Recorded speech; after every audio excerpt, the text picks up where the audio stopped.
Saint of the day of October 25 is Saint Gaudentius of Brescia. Similarly to what had already happened in Milan to his contemporary and admirer Saint Ambrose, Saint Gaudentius of Brescia, 410, also accepted the office of bishop, overcoming his great initial reluctance. He was convinced by the clergy and the obstinacy of the people, who even went so far as to swear that they would accept no other bishop but him.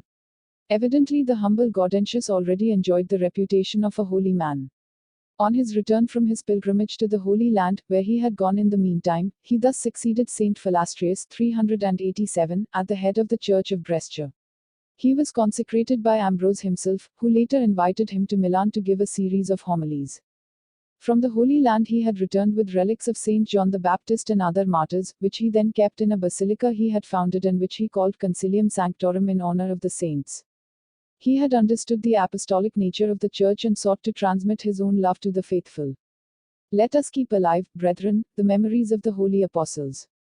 Let us keep them alive with our faith, with our action, with our conduct, with our words, he said in one of his sermons, which perhaps would never have been transcribed without the request of a nobleman from Brescia, called Benevolus, who had been prevented by illness from attending Easter services and had therefore begged the saint to let him have his sermons.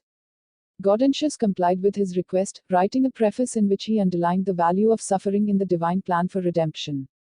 His clear and simple doctrine spread throughout the Christian world, so much so that he received several exhortations to write.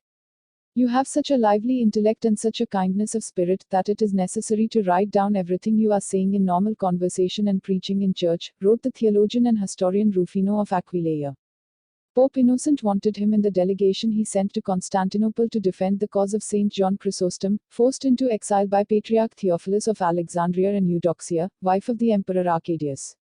Gaudentius and his companions were mistreated and imprisoned without even being admitted to the city. They managed to return home safely only a few weeks later, receiving words of comfort and gratitude from Chrysostom.